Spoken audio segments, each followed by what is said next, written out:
Lahat po ba nakakamit ng metrics? Sad to say, hindi po. No, marami din bumabagsak, pero marami din namang pumapasa. No, sabi ko nga sa inyo, napakadaming metrics na kailangang ipasa dito sa call center. And matataas din talaga yung expectation nila. Siyempre, gusto nilang lumago yung business. So, gusto nila mataas yung metrics na mahit ng mga ahente. Kapag nahihit mo yung metrics, siyempre may incentives yan. No? May mga pera, bibigay sila on top of your salary.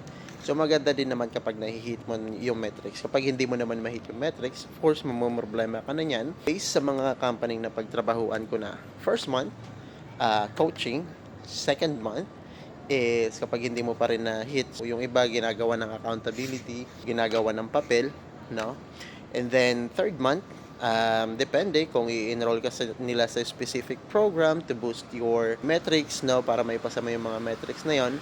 And then kapag wala pa din, sometimes yung iba tinatanggal na nila, no, kasi karapatan naman ng kumpanya yon, meaning na hindi mo na kayang gampanan yung trabaho mo. Ayun, pwede ka nilang i-let go. Pero bago ka naman i-let go, syempre meron yang due process. Lahat ng mga sinabi ko kanina. So, yun yung mga pagdadaanan mo.